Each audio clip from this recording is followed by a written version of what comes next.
Yo, You. Yo. Oh, yeah, that guy even do. No. You. what's what's going down, y'all? Welcome to another episode of the Cigar Vintage Podcast, where real talk meets real smoke.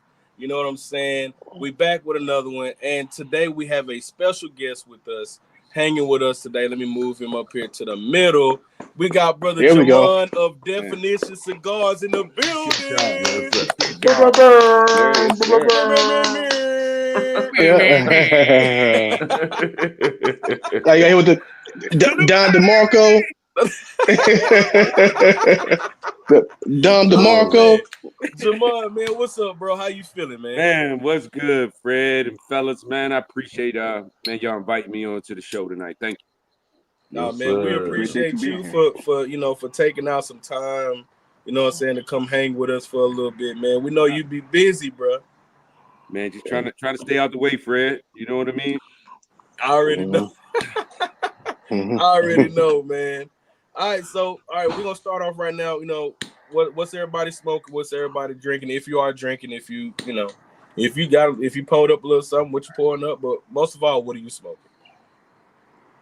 Oh, yeah, I can go first. I ain't smoking the anillo. The Anillo. Mm-hmm. The fire cigar. I'm coming with that. Great cigar, man. Great cigar. Conception, baby. The LE. There we go. Conception home. And I appreciate y'all, man. Yeah. Yes, sir. I'm also joining Steven. Yeah. You know, Little. That's a good one, bro. and so I got that punching. If it gets a little wild, I got that punching on deck. Oh my God, bro! Shit, Man, bro. that looks like trouble tomorrow. Bro, that's a bunch of bullshit. That's that. Listen, the punching you can't fly it in. So like it has like from Trinidad you can't fly it in, and from Trinidad you got straight up. It can only come in through the sea, through boat. Man, there's probably a good ass reason why. Yeah, it's trouble. It's trouble. Hey, listen, I'm finally smoking it, man. I'm finally smoking this damn noir, man. It's your first noir? It's my first noir, dog. Oh man.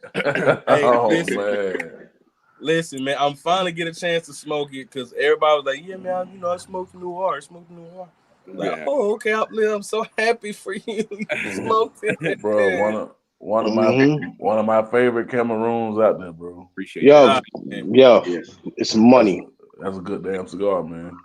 All right, so let's go ahead and kick off the show, man, and we're gonna kick it off like this. Jamond, we always ask, our people that that we have on the show, what was your first cigar experience? What was your first cigar, if you remember? First ever? Like we dropping like the first ever. First ever. Yep. Way back when. Way back when. So first cigar experience, a 9-year-old badass kid creeps into his grandfather's humidor. My grandfather, there was a time and place, you're talking about the late 80s, mid to late 80s, where, there's not lounges like they are now for men of color to really just go. It wasn't open like it is now. So my grandfather ordered cigars to the house through the mail, Thompson's cigar company, and he liked the dark Maduros. So man, my grandfather was that dude for me. So I snuck in there and grabbed one of those old Maduros out of there and snuck in the backyard and took his lighter and took a knife to cut it and tried to Oh, wait. You were watching him in detail. Yeah, but couldn't get to the cutter. I could get to a lighter. I couldn't get to a cutter, so I took a steak knife, took it out in the backyard, and tried to smoke that cigar, fellas, and damn near changed my life for the worse. Wasn't quite ready. My lungs weren't quite ready for that. But man, I had to come in and tell on myself because obviously I was sick to my nanny, and that was my first experience with a premium cigar. And then you jumped out there with a Maduro, bro. So you exactly. Hey, clean out. Hey, Boogie, you know I was being stealthy, so I couldn't be choosy. You know what I'm saying? I had to get what I was going to get and get us out of there. But yeah, that was snatch and go. Bro, and that's what I get though, dog. That's exactly what I get though. You know what? What was your grandfather's reaction to that? He wasn't home. My grandfather was a truck driver, so perfect opportunity to sneak in there and kind of do some dumb shit. But man, I had to come back and tell my nanny because I was sick, and 9-year-old boy, I didn't know what to do being sick like that. So. Oh man, that's crazy. That's crazy as hell. For real. That's crazy as hell, man. It's just like but my grandfather has a similar story to that for sure. It was just he grabbed one of his dad's cigars, and it was an old King Edward. Yeah, back when King Edward they were making handmade used to make good cigars though. Mm-hmm. Back then, like Garcia Vega, King Edwards, you could go into the Rite Aid and pick them up by the box, and it was good tobacco. Yeah, it was. But then I guess over time the brand switched over to machine made. And, yep. But yeah, man, it's just funny, man. Like it's crazy because I know you're not alone with that story. I'm sure so many other badass little kids. You know what, Jamond? I bet you had badass little boys they have a specific head. The way they head. Egghead ass kid. Yeah, I got egghead. I got the little hump. You got that hump right there. He just look bad. Hey man, listen. We all got a nephew, a little cousin. 100%. Somebody in the family got that badass little boy head, and they live up to the name of a badass little boy. 100%. Got that hook back there. You can smack. You can just you cut that bad boy. That's the one thing that I was praying for, man. Like when my son was born, like I was like, please don't let him have this little hook in his head like mine. And we're in the, he's been birthed and everything, and so when he comes out, like he's blue in the face, and like the umbilical cord is wrapped around his neck. So I'm like, I'm looking at my the doctor and my wife, and I'm just like, but me and the doctor, like, we try like, okay, let's not, panic, let's play it cool because she doing all this work up here. So where she takes the cord around his neck, and then he starts crying. I'm like, yes. When he was getting squeezed out, like I could tell his head was looking normal, but then he got stuck, and I could just see his head go. I was like, fuck, he's got the hook in my son bad. We older now, so when you out somewhere, maybe it's a family cookout or one of your homeboys, whatever, ask you over, like we know to look for that look on that kid, and you go ahead and let him know up front. Hey, look, hey, little motherfucker, don't be fucking around with me over here. I know you look bad. We let them know off top because we know what they look like. Yeah. Either that hook in their head or them silver caps in their mouth. Stay over there. Stay over there. Or they got the little saddleback in the middle. Yep. 100%. Bad for no reason. No reason, bro. Always in trouble. Those are the ones that could fall, hit their head, and they get back up and nothing happen. Yeah. They just jump on the bed. They jump up, hit their head. Yeah, like, it just made them worse. That's all it did. It just made them worse. Yeah, for real. Got all the motor in the front. Exactly. So, Jamond, for those who don't know the story of Definition Cigars, how did you come up with, how'd you come up with Definition Cigars? What made you want to say, all right, listen, I want to own my own brand. I want to, I want to put some good shit out there. Yeah, a victim, or I should say, a blessing from circumstance. Me and some fellas went out to a event from a national brand. The cigar rep at the event was an asshole, for lack of better words. And we had purchased, did our thing, got our raffle tickets, and wanted to be a part of the raffles, and he had some of his partners there too. So he just kept stalling out the raffles because we were deep in there. So man, we were like, all right, man, we're going to the next spot. And we had another dude that was sitting in there that wasn't sitting with us, but kind of knew us. And I guess it was a not good strategy on his part, but my man had called us after we left and said, man, old buddy kind of stalled y'all out on the raffles because y'all was here. It was one of those situations where you can only win if you hear type of thing. Y'all been to events, y'all know how it is. Next day, you just have guys like the barbershop, we in the cigar lounge, just throwing shit against the wall. Not, hey, what if, we all talking from anger at this point and disrespect, right? And so, man, long story short, said, all right, let's give it a try. Let's see what it looks like. I formed a company in began the process May of 2008 and started sourcing tobacco from there, and finally came to one cigar that was called the Nobility. It's no longer in production, but it was our very first release in January of 2019. And that was the start, just as, I guess, like all of us, for everybody that's on here that's been an athlete, you know what I mean? You that youngin' that's coming up, and they say you're not just right for varsity as a freshman or a sophomore, but you're like, you wanna know what? Man, I'm gonna show you. So that first cigar was what that was. Far be it from me to understand what God really had working.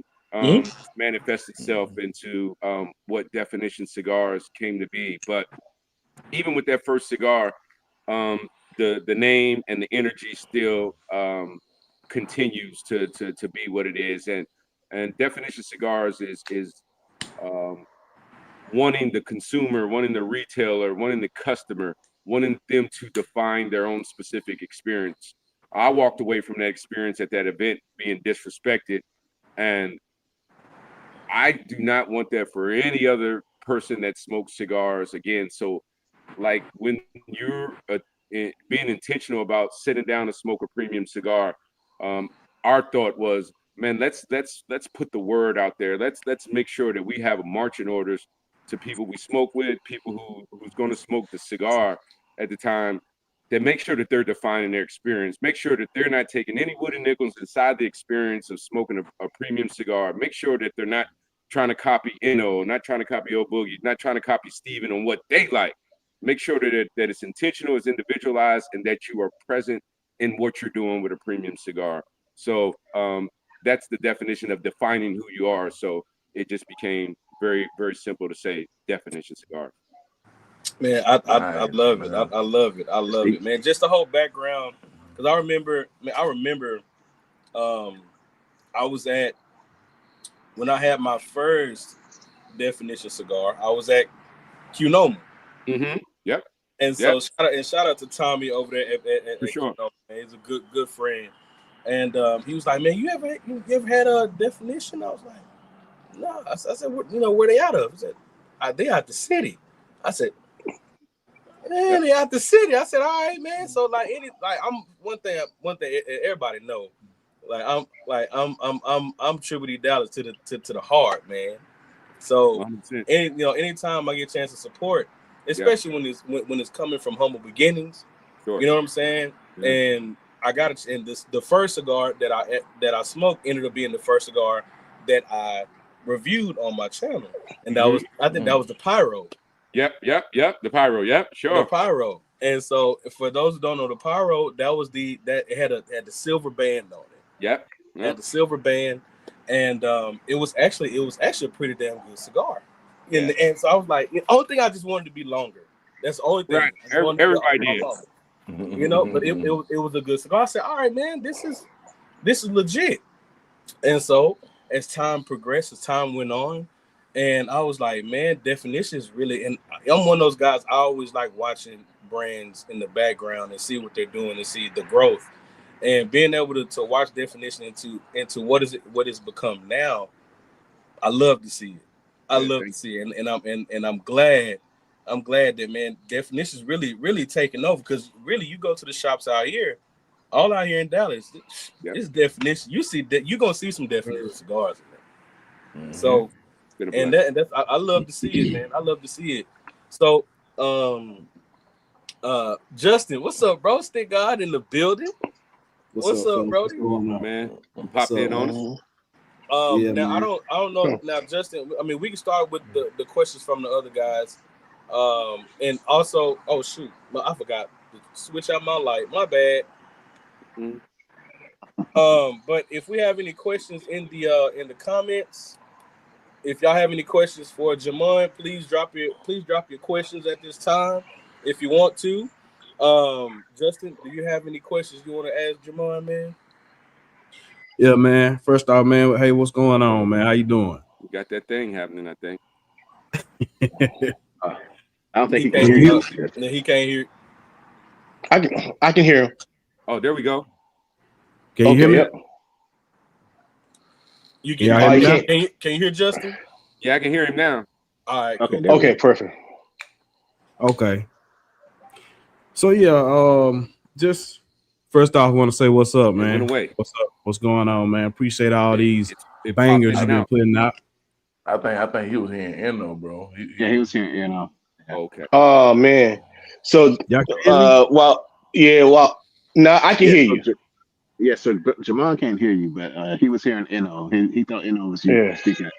So now Justin said that thank you for putting out all these bangers. Thank you, just telling that my question was, what's the most challenging part of bringing a blend from an idea to a box of cigars? So his question was, what's the hardship of bringing an idea to a blend to cigars? Box of cigars. Box of cigars. A box of cigars. I think the most challenging thing, and for me early on, was I had to experience certain things when it comes to tobacco and how it does different things. And for what we like to do at Definition Cigars, because we're challenging the consumer to always define their experience, is wanting to offer different profiles with tobacco specifically. So a lot of your legacy brands out there, or your big guys, they have mastered a specific type of binder filler. I'll call it a cocktail, if you will, and they will do different things with the wrappers and small changes, but they have a foundational thing. And not that all the cigars taste the same, there's small variances, but for a lot of them, they stick to their core. What we try to do is we try to continue to give different perspectives of what tobacco can do with adding different binders, fillers, and wrappers with that. So with that said, is the journey with what this tobacco is going to do at 21 days, at 30 days, while we're blending a specific type of blend. So the concept is in your mind first. Or I like to say, if this makes any sense, you smoke the cigar in your mind first by what materials you're going to decide to try to use. And Justin, even then, while you smoke it in your mind first, you may have a Seco Ometepe leaf that in this this crop, this batch is an 8 out of 10. So it may just be so superior to another part of the cigar that you're building that now you have to account for how great this specific leaf is. So does that mean you cut back to a half a Releno, or do you do a full, or what have you to accent how good this particular tobacco is? And that's when it gets creative, and that's when it gets fun, and that's when you taste and you may make adjustments with what your initial thought was, what you're going to do with a specific project. That's what's up. Not trying to get too nerdy, fellas. No, you good, bro. Hey, man, like this what we all about. Of course, you know what I'm saying. Like again, like man, we this show is for the culture, bro. Like okay. you know what I'm saying. So for cigar nerds, sports nerds, entertainment nerds, that's man. We listen. We cater to everybody. All right, cool. Only now we do not cater to the Diddy nerds. We don't. I'm sorry. Listen, that will not be discussed on this podcast. Hey, trust. No. See, the person that's up under me right here, this guy right here, Diddy is his man. That's his boy. Oh my God! Why you gotta be my man? How come you gotta be my man? Why you gotta be my man? That's your man. Because you his defense man. Listen. My only defense for that man was he was paying and they were staying. They were paying, so they were staying. Like I can't wake up in the morning and my butt hurting and think everything gonna be cool. But wait, time out. He's like, yeah, I'm gonna go through 2 more years of this. So hey, wait a minute. Man. We had this conversation during the Diddy trial. Listen, didn't he say that he was being treated unfairly? Well, I would say this: don't come up like this. This is my thing during the trial. Now, don't come up and cry about how you were treated, but the only thing you wanted was a Birkin bag to make up for how you were treated. Yeah, and I'll say this real quick. You know, like, man, he did some weird shit. He did some weird stuff. Like, I ain't with hitting on women and all that. And I get there's sometimes where, you know, a woman knows a man in a certain way, knows how to press buttons. You got to walk away. You can't do that. Yeah, exactly. But I'll say this, man. Like I'll just speak on what they convicted the man of. What they convicted the man of. Dude's been flying broads in since the beginning of time. And everything. Yeah, that's what I'm saying. Not a new thing. So, man, what they convicted him of is kind of crazy. I guess they had to catch him on something. I'll just speak on that. What they convicted him of and flying people in to do X, Y, and Z.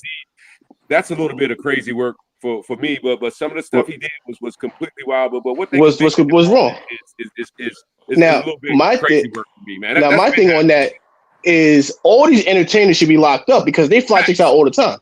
Facts. They fly chicks out all the time. Facts. So if it like, and these chicks brag about being flown out. So he get that money to them, they get compensated. So if that's the case, like you can lock up every rapper in the game right now because they still flying out IG models. Hey, you could probably lock up one of us 6 right now. While y'all playing. Hey, wait, not me. I got a family. I got you know, I'm talking about years ago, Fred. You know, right?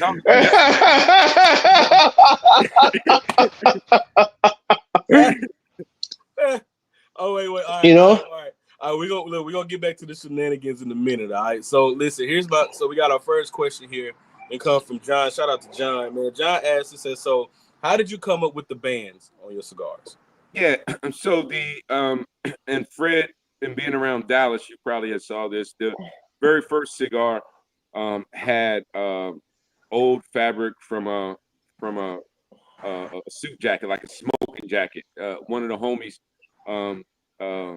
at the time was a tailor and had some old suit fabric, and we used that as a band. And the reason, reason why we did that is because you walk into any humidor and you see all the cigars, right? All the cigars, there's different color variations, sizes, and that sort of thing. But for the most part, everything looks the same. So in understanding sales, most people eat with their eyes before they ever taste it, right? What looks yep. So the hope was that that's why I got 4 kids. That's why I got 4 kids.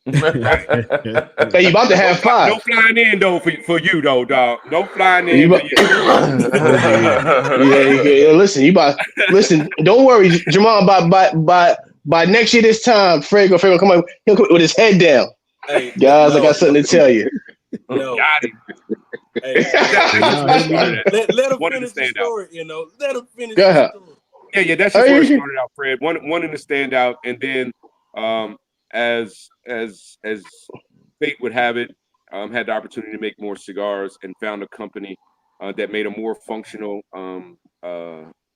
fabric band type that made sense, and they created the colors of the rainbow.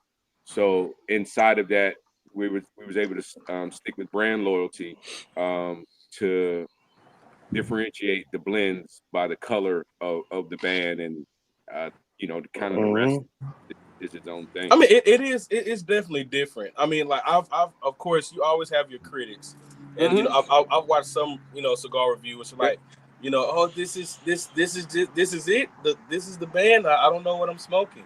Oh, well, shit, look it up. Like, we gotta look it up anyway if we're gonna review it. If we're gonna be a reviewer, and what I'm saying, put it out there. You got to do your research. Not every cigar is gonna have the name of the band. Some people want to be unique with their shit. So shit, man, look it up. If you don't know, look up Green Band. You know where it come from. Green Band cigar. Yeah, it'll pop up. The SEO gods have been good to definition in relation to that. But the other side of it though, Fred, is while you do have that, and I listen to that, and I consistently try to think of ways where we can help those out who that is a delta for them. But I'm also married to our A1 Day One customers who thrive in the mystique of just the band. You know what I mean? I hear more so than anything that no matter what, if you know it or not, if you don't know that particular cigar, if you're in a lounge and you see that fabric band, you know it's a definition cigar. You may not know which one it is, but you know it's a definition cigar. You know it's a definition cigar. Exactly. Yeah. So we got our section, our second question here from RJL. Shout out to RJL. He asked, how's Definition Cigars dealing with the availability to California residents? Do I have to put boxes on my wish list? Yeah, you would, and not putting any other retailer over the other, but I will call out one that I know who is champion and going through with adhering to what California has doing, and that's Cigars International. You can purchase from them from the Definition Cigars website. We will no longer be mailing or sending cigars or accepting purchases from California residents. Well, man, I don't. I mean, I don't know. And shout out to our partners, Small Batch. We shout out to Dave and Drew, man, because I know Drew has been out there and he's been out there fighting tooth and nail. On our, especially the for the California citizens, cigar smokers, he's been fighting on their behalf, tooth and nail to try to get this shit resolved with them. And I mean, I don't fully know the whole story about it. I honestly haven't. I just know it's a whole bunch of drama shit. That's Fred. I dug into it a little bit. There's a request specifically on on the cigar types. There, you have to be put on a list. And whether I have placement inside of lounges there. This even goes back from online as well. You have to adhere to this stuff. So it's too much, to be honest. To be honest, honest with you, bro, it's absolutely too much for a small company like mine. Yeah, I get it. What's up? Shout out to brother Camacho. Camacho said, "Can we get the definition? Can we get a definition of vintage collab cigar?"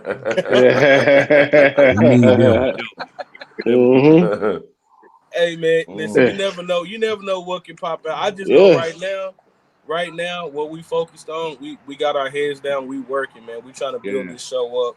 Exactly. And, you know, and so I mean, you know, if I'll put it to you this way: if the Lord say the same, and 100%. We, you know, and we're able to put out a cigar, then when that time comes, we'll do it. But other than that, hey, listen, we got our top 8 cigars coming out. You know, we got our top 8 list coming out soon. So y'all stay tuned. Y'all stay tuned for that. That's gonna be a good one. Hey, I'm just throwing out a name. You know, if the collab does happen, we call it the Black Lightning. Okay. The Black, you know, but that because that ties that ties into Marvin. Trademark on that. Listen, I'm proud of him. I'm proud of him for saying Black Lightning, because I thought he was gonna go with his mans and say we're gonna call it the baby slick oil or something. You know? Hey, Fred, I thought he was gonna go the other way because he's down there drinking that bullshit and say White Lightning. Oh, yeah. White Lightning. Listen. First off, now we gonna get into this boy a little later on in the show, but we see what White Lightning does. And when it strike, it strike hard. You talking about Michigan, huh, bro? Hey, we gonna say that for later. We gonna save that for later. Hey, we for sure gonna say that for later, because we for sure gonna talk about it. But brother Camacho has another question here. He asked, he said, what's the story behind the Anillo cigar? Because he loves it. Yeah, this is good. So the Anillo was a cigar, fellas, that it started out with an email to the factory relative to looking at creating something different. Wanted to be truly disruptive by appearance, but also taste profile. So I had some familiarity with the Ecuadorian broadleaf that we used as a wrapper from the Gin 413 that I did with Luciano. So I knew that cigar, while it can have a darker hue to it, darker appearance, it could give off those vibrations to someone who doesn't know that, oh man, this is going to be one of those, but it's not. The real special part about the Anillo is that we used a USA Pennsylvania broadleaf tobacco as the binder in that cigar. And for those of you who has smoked Pennsylvania broadleaf before, it can be kind of loud. It can be right out there. But with what we used in the filler, all Nicaraguan tobacco in the filler, it's kind of a specific leaf that I always like to tuck into every cigar that I make, kind of the signature. That leaf was able to kind of, I don't want to use the word mute, but was kind of able to tame some of that wildness that comes, right, and make it, you have the sweetness, and you have this you taste it and it's there, but it doesn't just get away from you. And then you pair that with the Ecuadorian broadleaf wrapper that is just a beautiful wrapper. The profile of it really stands out when it comes to allowing binder and filler to do what it does. It truly complements it because it's a hybrid, right? It's a hybrid wrapper in itself. So we were able to kind of put this together. Again, to what Justin's question was earlier, you don't know what you don't know, right? It's like it's like I guess somebody painting a picture on an artist, and then like, man, they feel that it's dope, but until you show it to somebody or till you allow people to smoke it, you really don't know. But we were fortunate enough for this conceptual thought to come out to be something that people enjoyed. That's a bet, man. That's a bet. I mean, because I'm gonna tell you, so I'm always late to the party with smoking a lot of stuff. So when I finally got a chance to smoke it, I'm like, oh shit, okay. But I'm hear all that darkness going on with it. You'll think, that is strong. Surprising. It was surprising. But it's smooth, man. It's smooth. It was very much so surprising, man. I was, I was, and I'm gonna tell you right now, as I'm smoking this noir, I'm glad I got a nuttin in there. True medium. This thing is like smoking jazz. I know it's weird to say that, but it's just like, hey Steven, it kind of puts you in that mode, right? Like, so for years I was blending, so when you're at the factory, man, you're just kind of pounding coffee for the most part. But I had really gotten to tequilas for a lot of years with how I was blending, but because the Neo was so different, it's I'm a mood smoker, so if I'm in a mood, Connecticut, I'm just not, some of those people, I'm this. I'm not. I'm all over the place. And with the Neo, man, I felt like slowing down. I felt like a glass of wine. I felt like jazz. I felt like 2000s R&B. You know what I'm saying? Like, here we go. Like Chris Brown. Like, that cigar puts me there. So I'm feeling exactly what you're saying. Just that the profile of how it kind of interacts with my palate just places me in a place of slowdown and being present in a specific moment. Well, I'm gonna tell you something, okay? When I smoked the Anillo, it put me in two moods. All right, first it was giving me. It started out with that Drew Hill, beauty is her name. You know what I'm saying? Then listen, when that because for me the flavor it intensified. It was still great as hell, but it intensified, so it gave me that DMX what these bitches want from her.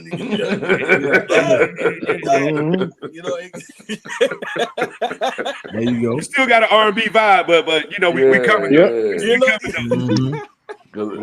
because it's featuring Drew Hill, right? There you go. There you go. All right, so Darshawn got a question here, man. Shout out to Darshawn. Oh man, here we go. So Darshawn asks, are you in any lounges in Ohio? Yeah. We're in Columbus, Ohio.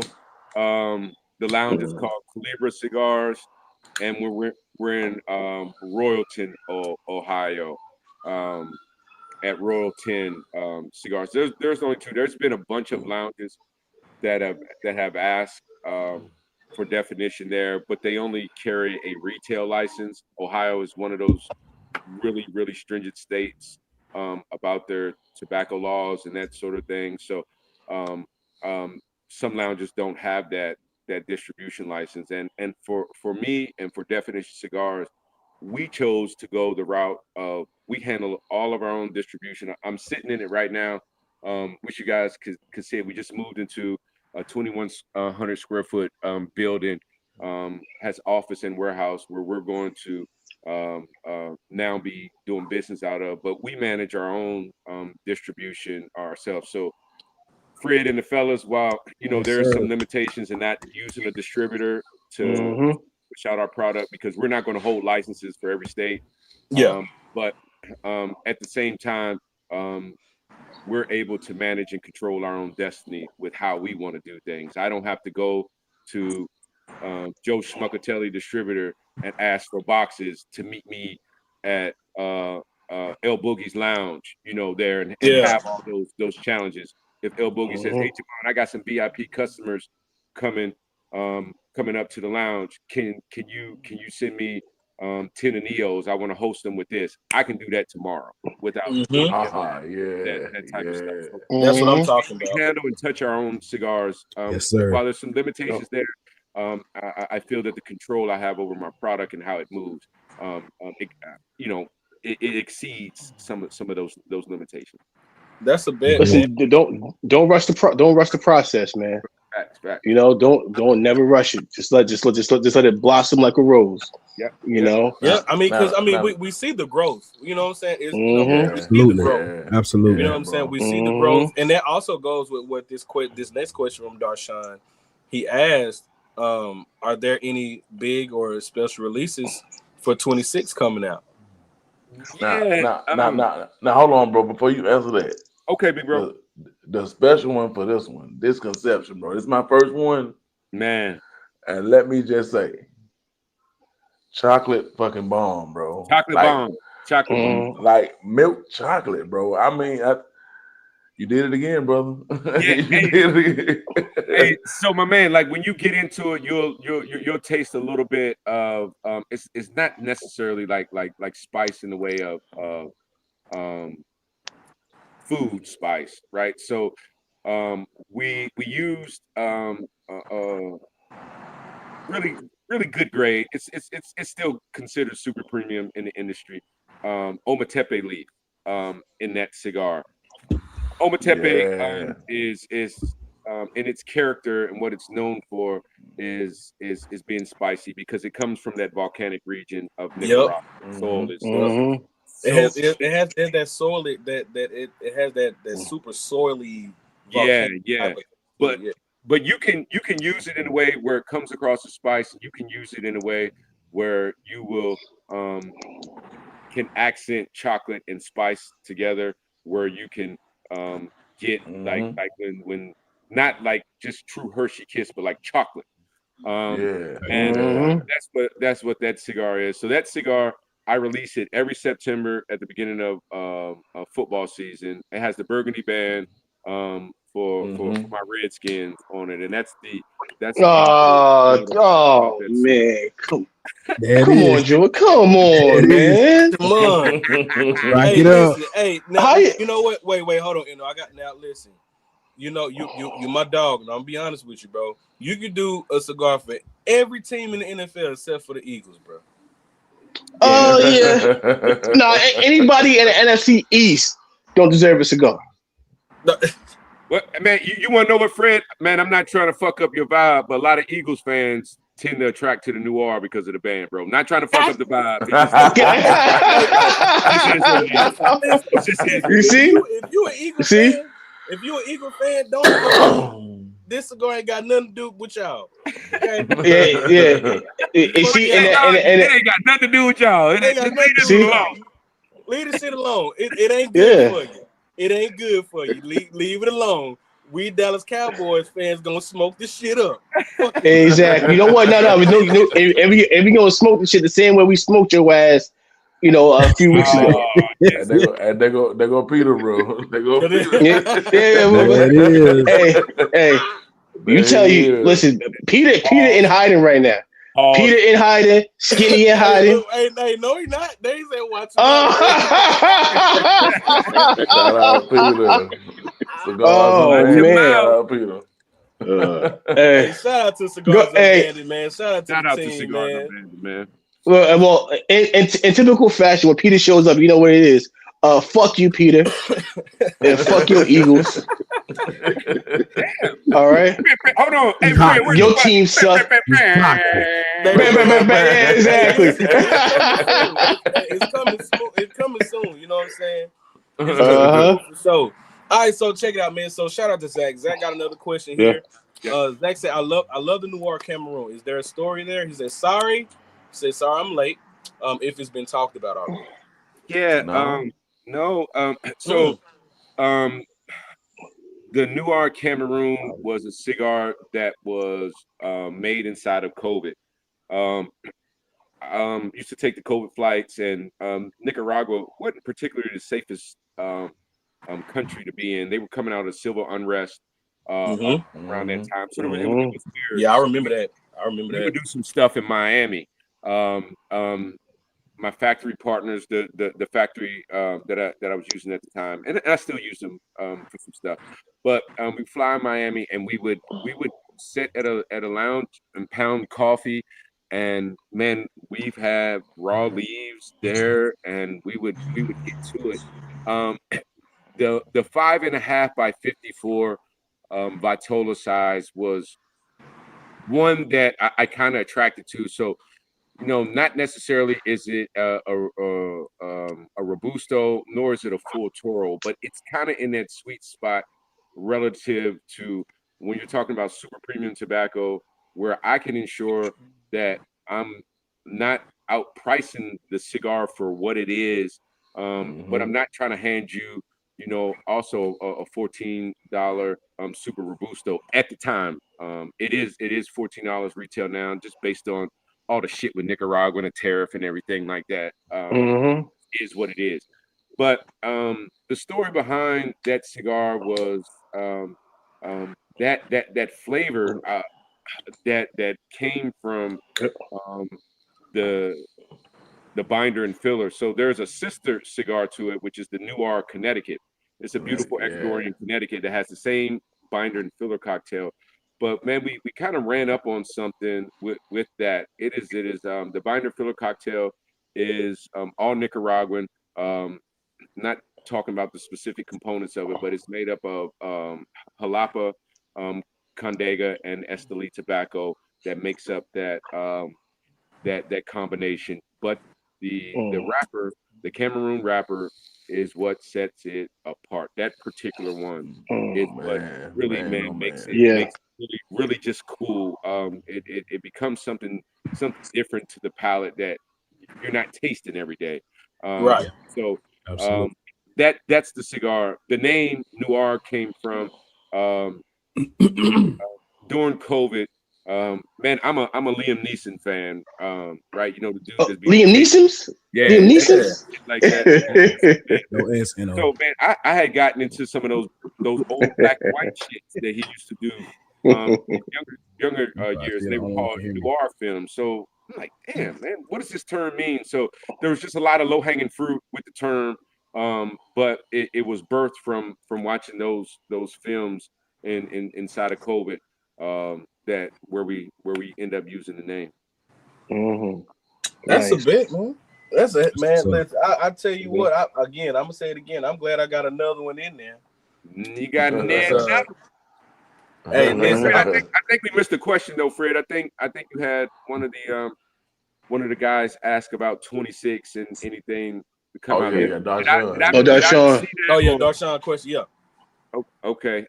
So Darshan, got some stuff planned for 26. I'm a person that makes cigars, man, when it kind of like makes sense, when I feel the creative energy. We just don't make something new to do something new.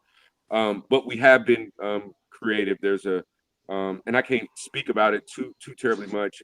There's a new factory partner that I'm a part of, and doing some things on boots on the ground, not only just inside the factory, but also with land and raising some of our own tobacco to do some stuff. Nice. So there we go. At an appropriate time, but what this has done is, ignited this, like, you know what I'm saying? Like, kind of like when you go true, when you're like working for yourself, right? You want to like, man, how do we make this work? How do I do my part? So we're working on some things. Got some shop exclusives planned out there in the wild. So stay tuned. We'll have a little something up our sleeve for PCA as well, and we'll have a little bit of a I don't want to let the cat out the bag, but Definition Cigars will celebrate 7 years in business in January. So we have a little something that speaks back to the legacy blends of the company that we're going to lean into for the people. So just nice. Nice. There we go. And listen, we hope to see, hope to see y'all at PCA. For those who are going, I know y'all coming through. Hey, listen, bro. We're gonna try to. We for sure. That's the plan, my man. That is the plan. We are planning on. As a matter of fact, because it's been so much going on. You know what I'm saying, with just us personally. Sure. So we're actually, we're getting together and we planning out now. What we're gonna do for PCA and where we're gonna be at. So okay. I think we are gonna be there for sure. I think we're gonna be there for sure. All right, well, cool, man. The team is kind of planning some stuff now. We did a couple parties last PCA in New Orleans, and man, just blessings, continued blessings that people want to come out and be a part and support. So space was limited at some of those venues, so we're going to try to do something differently, and I'll make sure that you fellas are aware of what we try to execute, so y'all can pull up, man, if you got time. Oh yeah, man. Nice. Hell yeah. Yeah, you already know we're gonna pull through. Sure. Oh, now Mr. Camacho has another question. He said, what's in the 5-year anniversary definition cigar? He said, I want to know. Yep. The 5 años, super cool experience in making that cigar. I made that cigar at the same time I made the Gin 413. So the first quarter of 2023, very first quarter, but we didn't release it.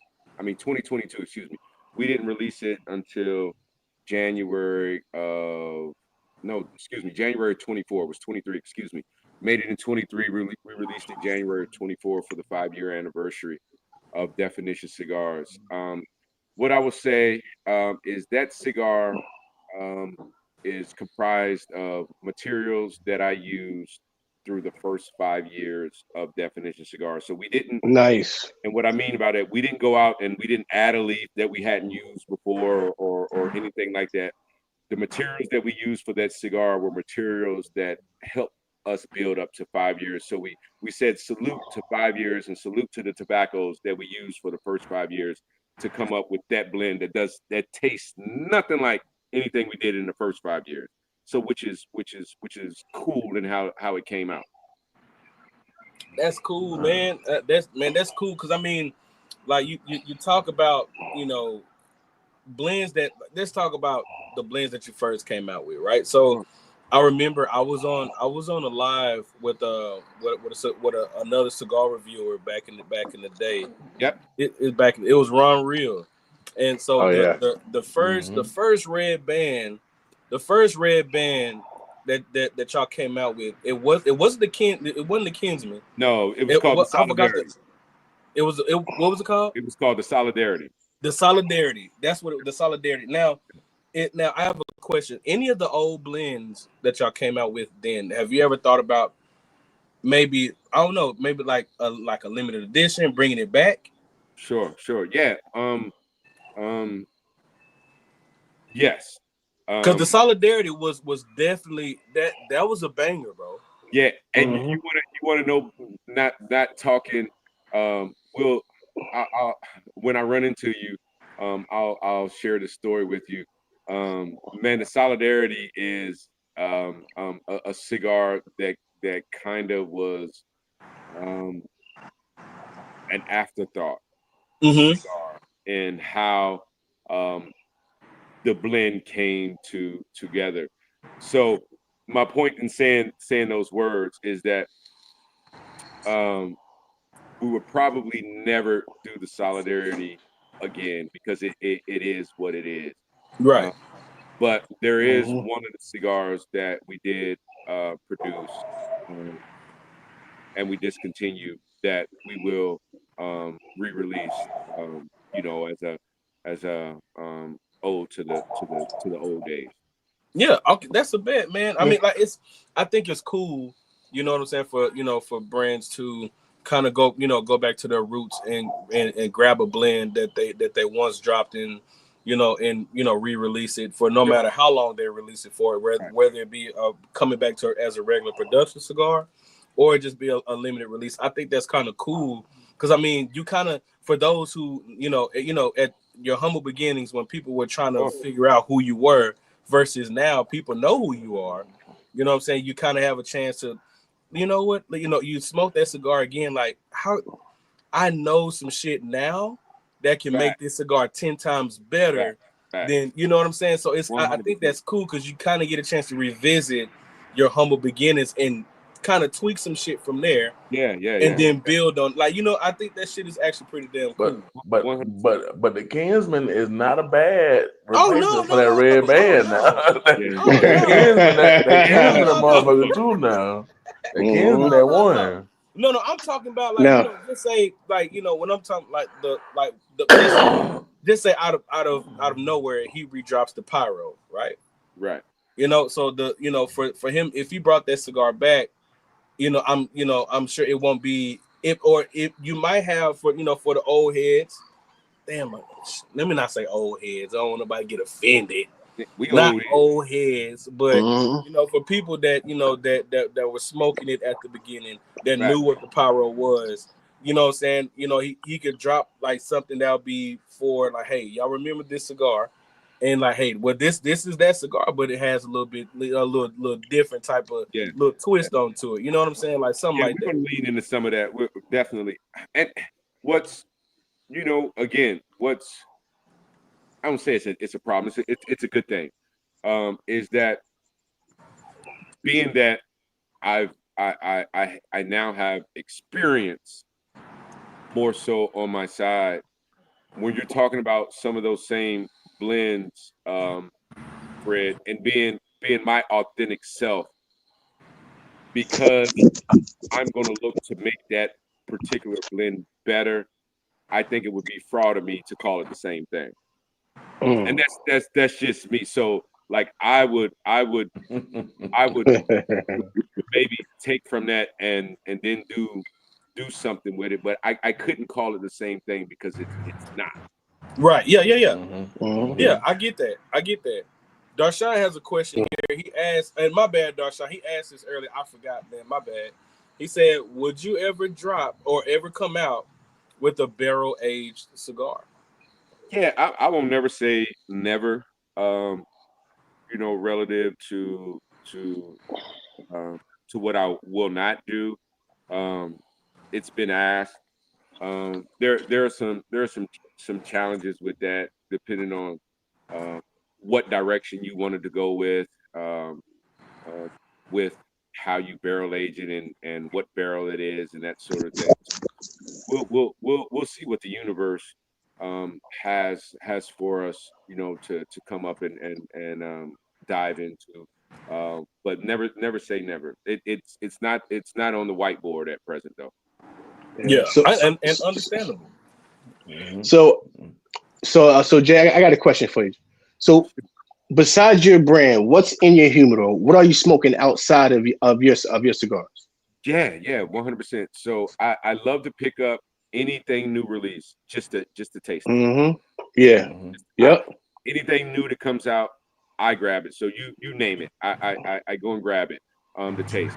But what I do purchase for consumption, in my humidor, I love the Ashton ESG, the estate grown. Cigar. I love it in the Bellicosa size. Zach gonna love that. Zach, shout out to Zach. Man, Zach is an Ashton fiend, man. Love the ESG. When I can get my hands on some of them, I always keep Partagas number 4. Absolutely love that cigar. Very, very cool cigar. The cigar gives me like motivation to try to like, man, how do you find this profile? Obviously it is what it is, but just finding that profile. And then, man, the tried and true brand, whether you're in Dallas, whether you're in Philly, whether you're in Florida, whether you're in Seattle, Washington, if the lounge doesn't have nothing to smoke and they have a Padron in there, you know what you're going to get. The consistency of that tobacco travels everywhere. So those are some of the main ones that if I'm smoking outside of just tasting and seeing what's going on with other companies and what they're doing with tobacco. That's what I'm doing, you know. So has anything surprised you and made you go, damn, what tobacco is this? Yeah. And like, damn, what can I do with this tobacco if I got my hands on it? Man, so not so much that reaction. It was so much. It was more so a reaction of doing a salute to the people that made it.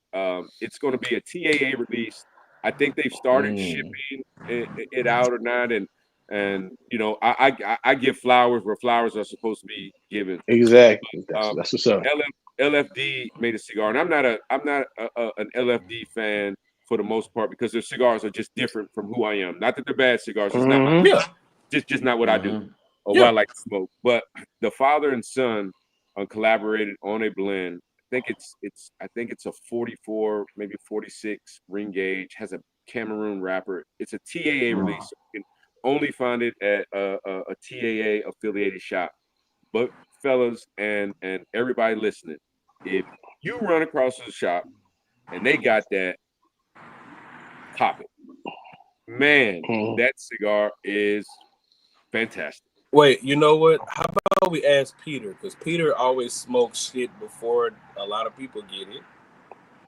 That one just shipped though. I think that one just shipped like this week. It's the Apple Pony or something like that. Hey, I had some samples of it about a month and a half ago, right after TAA, I got a box coming to me. That's what I think about.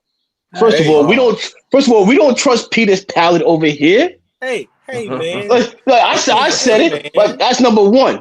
All right. Like, first of all, he got eagle mouth. Oh wow. He got eagle mouth. He got eagle mouth. Eagle mouth is shitty. Hey, listen. We love Peter around here, but Peter and Eno have a love-hate relationship. I can tell. It's crazy. Hey, Zach asked if you like the symmetry, the Ashen symmetry. Absolutely, but only the Churchill size. Now, because that's a great cigar, man. That Churchill symmetry. That's a great one. Yeah, we always hear Zach, and shout out to Zach, man. Zach is always in the Discord, man, chilling. And always speaking of the Discord, listen, if you are in the Discord after the show, Jamond is gonna join us in the Discord chat. So if you are not in the Cigar Avengers Discord, which we do have a Discord now, go make sure you listen. You go to a Patreon, sign up for a tier, and you'll get immediate access to our Discord.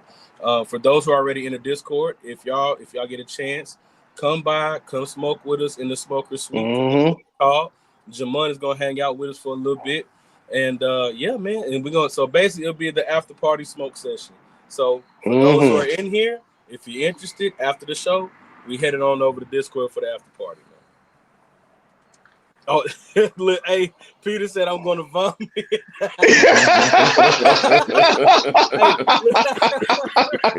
got to be talking about that VSG, man. Peter does not like that I told you he got eagle mouth. Hey, he don't. No, not the VSG, the ESG. The ESG. See, I don't. If I'm not mistaken, Peter, I don't think Peter likes either one. Well, I think he said the symmetry was okay, which I'll smoke the symmetry. The symmetry was pretty decent for me. Not as like the best. I mean, I think they're okay. I think Ashton is pretty cool. I used to smoke them a lot when I worked, because as a matter of fact, speaking of, so I used to work at a golf course, and so guys would give me Ashtons all the time. And they would give me Ashtons. A lot of guys would give me infused cigars. So I had a chance, to smoke everything. I'll be on the golf cart smoking cigars, and driving people to the driving range and all that other good shit. So I got a chance to explore a lot of shit and smoke a lot of shit. And that aged Maduro would always have a special place in my heart, man. That's the first cigar I got a chocolate note from. So. Oh yeah. The aged Maduro, man, is I gotta keep some in the humidor, bro. Oh yeah. Always. Oh yeah. Now listen, anybody behind. have any more cigar questions? My bad, El Boogie. Anybody any more cigar questions? Go ahead, drop them down. We're gonna get to your question. Peter,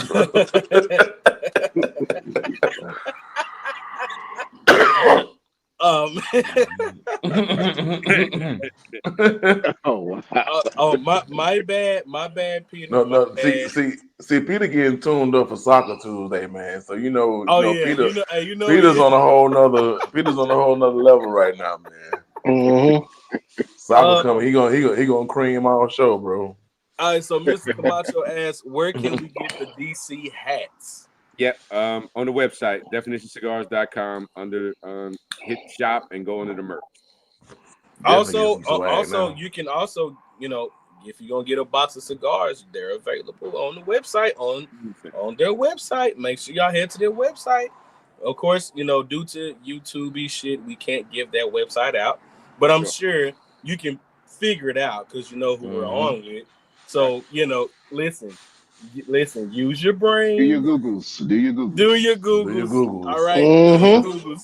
Hey, it's definitely time for me a New Orleans re-up. So yeah, we got to back in. That's not a smoke that I definitely gotta. This definitely box worthy, bro. I gotta get it. Yeah, bro. Thank you. I gotta get a box, bro. I gotta get a box. All right, y'all. All right, so now listen, we an hour in. We've been talking about cigars for a whole goddamn hour. Now listen here. Oh man, here we go. Now listen. Now Jamond already know what's up. Like he already know what we about to get into. Okay, we about to get into this whole shit. You know what? Hold on, Fred. Over there stretching and shit. Wow, don't do that. Oh, dog. Don't do it. Reconsider. Resubmit. You sure? Right. He said, "Fuck." Yeah. All right, wait. Now, before we get into the that boy drinking something that can start a car. Before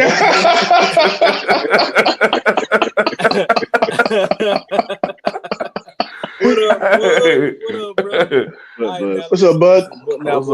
Before we get into the whole Michigan thing, I'm sure everybody has seen Darshawn's favorite team, the Indiana Colts. Okay, they have reached way in the archives to get Philip Rivers. Hey, yo, that boy like 60 years old, bro. Yo. Hey, listen, 44-year-old grandfather himself, Philip Rivers, has been activated. Well, okay, let me not say activated, but he is on the. He has been activated. He's been activated. He's the starter. He's a starter. Wow. He's a starter. So listen, a lot of people have been weighing in on this. So I want to know. We're gonna start off. We're gonna start off with Jamond. Hey Jay, what you think about this, bro? Man, travesty. I hope that man. I really do to not be around the game and that speed, and he's not in the best shape. You know what I'm saying? At all. Can't be. Like the Pillsbury Doughboy. He built like this bottle. Let's 100%. I hope he can protect himself. And then lastly, before you move it over to the other guys, you see the Cam Newton comments. Well, damn, they asked this dude to come back, but didn't ask Cam. And when you look at it on the surface, it's easy to jump on it and say that's some bullshit. But what you got to remember is that Philip Rivers and the head coach, they have a long Yep. Philip Rivers used to be out there. He already knows the offense. He knows the verbiage. Him and that dude have obviously been chopping it up outside or checking in, whatever it is. You just don't sign a motherfucker on Saturday and he's ready to play on the next Sunday or whatever it was, right? No. There's some low-hanging fruit there. So I think Cam is worthy, but Cam don't know that offense. Cam don't know the verbiage. Cam don't have that relationship. So I think, while you can say what you want to, yep, Cam deserves another opportunity. This specific one was tailor-made for Philip Rivers to come in on Sunday and play. Now, I hope he protects himself though. Like I truly that man, like being honest, because I just don't know. He should have came in with gifts for the O line off the bat, bro. O line, all base. Wait.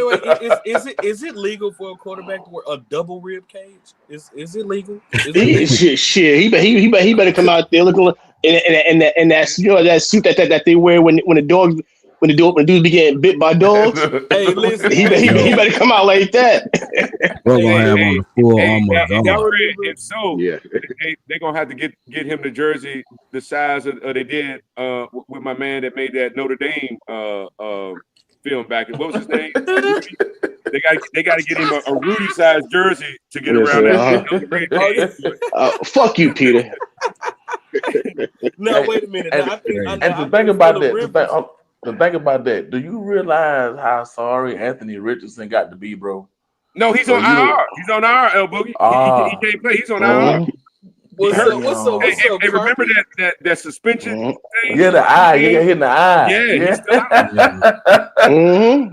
But you know what's crazy? It'll be crazy to see. Now, y'all remember those neck braces, those neck pads that the Brian Urlacher joint back in the day.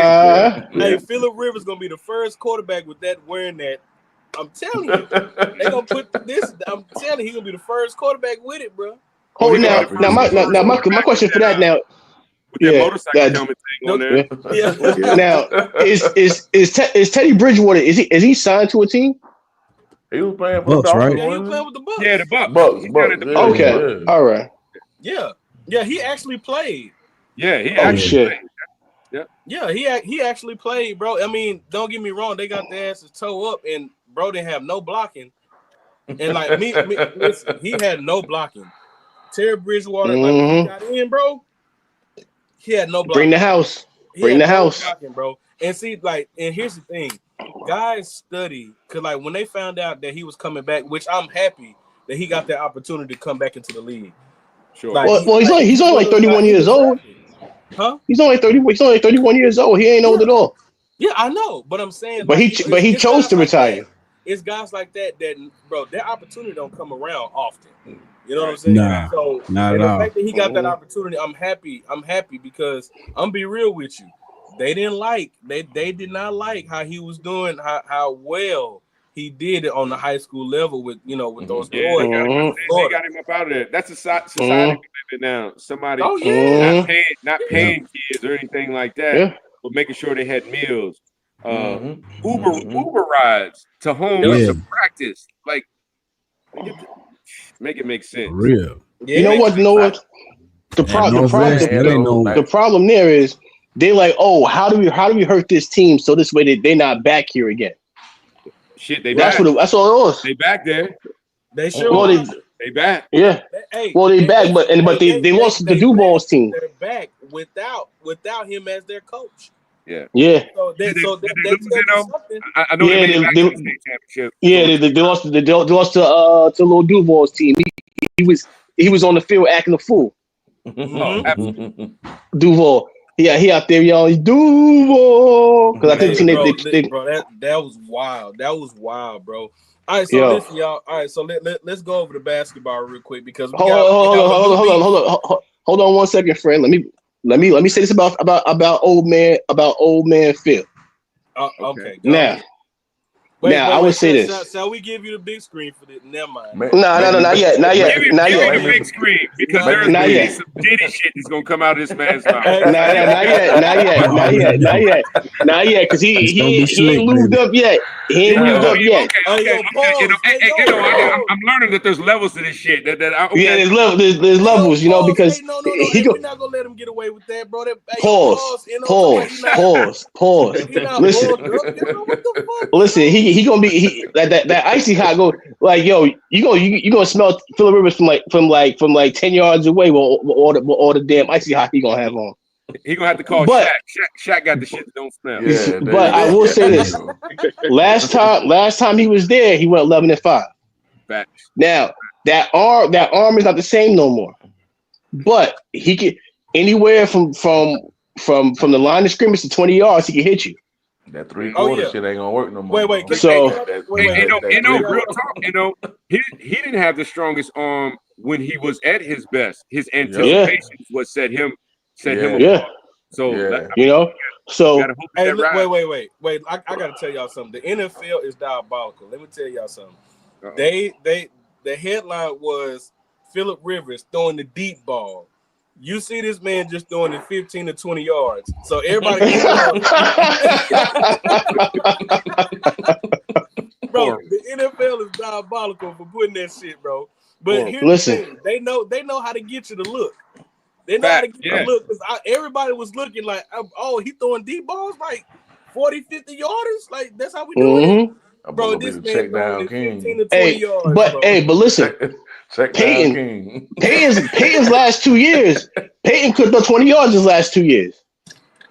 Oh, his shoulder was so up. Yeah, so I would say this. So it's gonna be a thing of his IQ and anticipation is gonna be all right. Like, I can get these guys in the right position. You know, like because his receiving core isn't bad. Like what? You know, JD, what? JD, Carolyn. I got nothing for you, dog. I'm well sitting here in silence. Yeah. Bro, shout out to the Warp legend. JD is in the building. Shout out to JD. I got no faith in a 44-year-old quarterback, bro. Like, listen, I don't even care. Like, you have faith in Tom. You have faith in Brady. Who? That's Tom Brady, bro. That's Tom Brady. You have faith in Brady. Tom Brady. I didn't have faith in Brady. Listen, first of all, you can't talk quarterbacks, Stick. You can't talk quarterbacks. When was your last quarterback? Brady. But you telling a Jets fan to care about Tom Brady, bro? That's Thank you. Oh well, I'm just saying. Well, I'm just saying. The disrespectful part is the Jets hasn't found a quarterback in the last 30 years. That's disrespectful. Yeah, we ain't found out Tony Romo yet, but it's okay.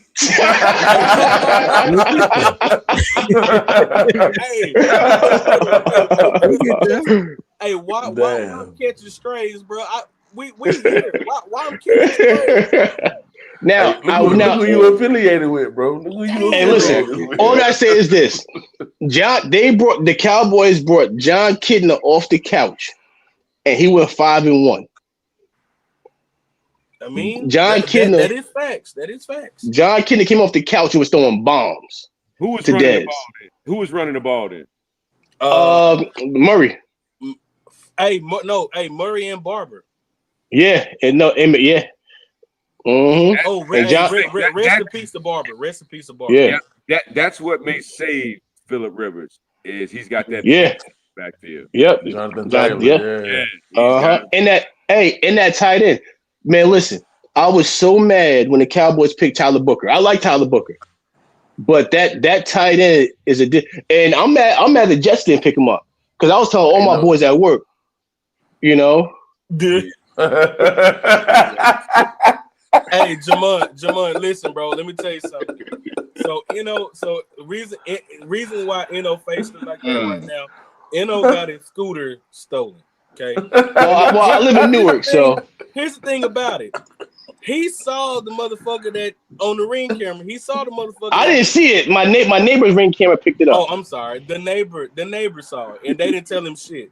So his neighbors don't fuck with him. So how'd you find out that the neighbors saw it? Yeah. After the fact? After like 4 days later. I think they told me. That's tenderism. That's tenderism.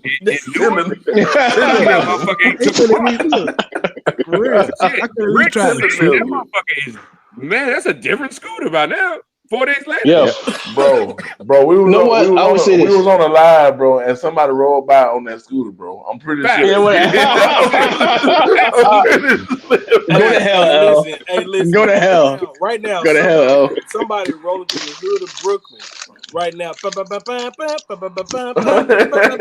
think so. The brakes don't work. The brakes don't work on that motherfucker. So I hope he get hit by an engine. Work now. I bet Yeah, they were. Hey, Fred, they ain't in Brooklyn. They in Newark with that motherfucker. They riding past Nino's house every day on that bitch. Yeah. It just looked Hey, look, bro. Hey, bro, stay right there. I took the scooter from that bro right there. Hey, only way you're gonna know is just if your scooter, you're gonna have to go over there and look at serial numbers. It's completely different. Hey, that's facts. That's facts. He gonna hit you with that Debo. What scooter?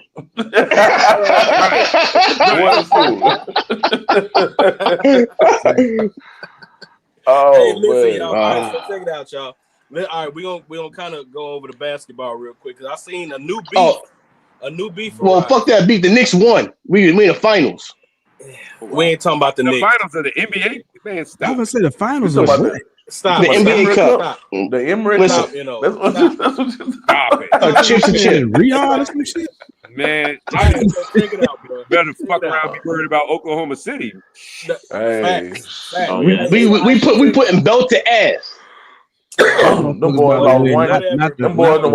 lost one game so far, bro. They about to lose two. Ain't no way, right, bro. yeah, Jalen Brunson got something for the ass. Anyways, like I was saying, yeah, the beef now is between Matt Barnes and Stack.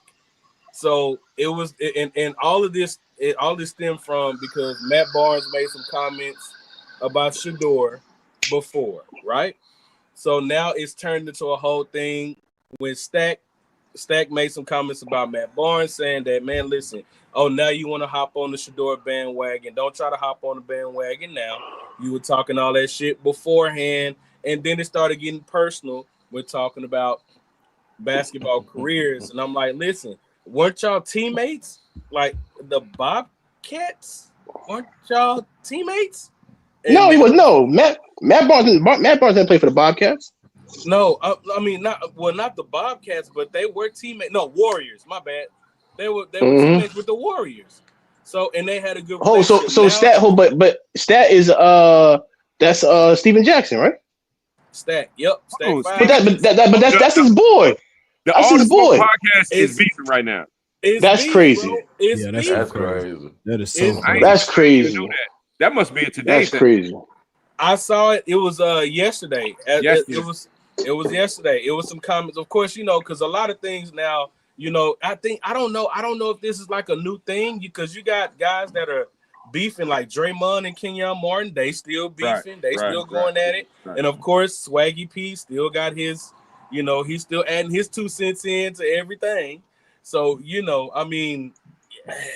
I guess it's a new thing now, bro, with all these old heads that's just beefing over, hey, listen, our team could have beat your team. And no, they couldn't. I saw Kenyon Martin took a shot at Rich Paul. He got a new podcast. Yeah. It's crazy as hell, man. All this shit that's going on. And I mean, like at the end of the day, you got, you guys are beefing over a sport that neither one of y'all played, unless y'all played it in high school or some shit like that. But that's a different level, yeah. That's a different level. But then, I mean, like, come on, man, like y'all to put that shit aside. Like both y'all motherfuckers got money, so shut up. Yeah. First of all, Matt can't talk because Matt out here sipping for AI pictures, so he can't say nothing. Man, he got caught with the AI. Nick brought up a good point. Now we are going to talk about that. Getting his ass whooped in January because that's not happening. I'm ready for him. Hey, listen, I'm ready for him. Now we are going to stream that show.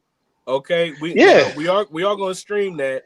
So y'all be on the lookout for that. And I'm scouting them too. I see every match he do. I know his weaknesses. Yeah. Whatever. You'll get your ass whooped. Your son gonna whoop your ass. Listen, and that's gonna be the true meaning to belt to ass from your 18-year-old son. Don't break your damn hip. Nah. Nope. And they're gonna be on a walker instead of a scooter. I had to walk with them tennis balls on the bottom of it. We gonna not the tennis ball. We gonna be crutch cousins. Hey, what's up? But here's the difference though. I'm not gonna be the one-legged assassin. You're gonna be the no-back assassin. That's all right. Listen. Shot about 3 of your vertebrae, dog. Leave the young folks alone, man. Leave the young folks alone, man. Yep. You know what? Hey, before we get into the rest of the shenanigans, hey, Jamond, I gotta ask you this question. So further down the line in the future, do you see Definition collaborating with another brand? Like maybe I say, maybe, just to throw something out there, just say if Definition decides this is to do nice. something with John Huber, Crown Head. This is real nice. Do you see the brand doing a collab cigar with another cigar brand? Man, I never say never.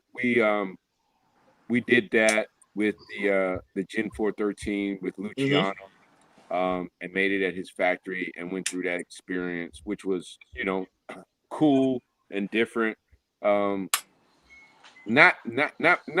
for sure. Fred, it's not on the radar.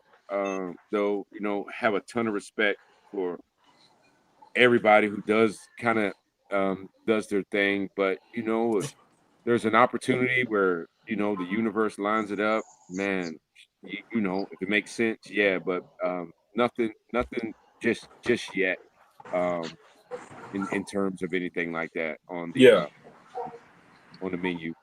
I mean, I just had to ask because I think you know what I'm saying, because you have you always want to know, or keep guys like yourself on your toes, even though you don't need it, because I know you're already on your toes as is.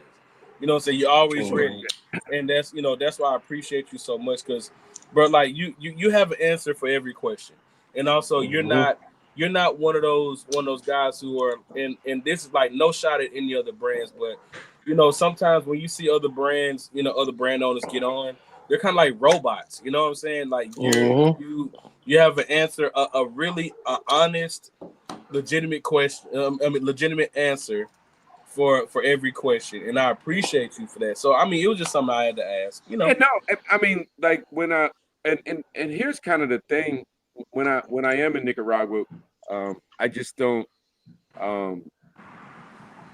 handcuff myself to the factory. Like, man, we're bouncing around. If we hear that this person has a new crop of X or that, man, we hop in the whip, we run over to the factory. Like man, I'm shit. I put my pants leg on like any other man does, right? So like, man, I feel no type of way about, man, checking it out. Like, man, if I may feel like we can do something dope with this. Yeah, you're doing your own thing, but hey, if this is readily available, if you want to sell some of this and it's good, we can do something. So we're bouncing around and kind of talking to different people that's in the industry down there about the tobacco and experiencing it. So yeah, no, Fred, the question is legit.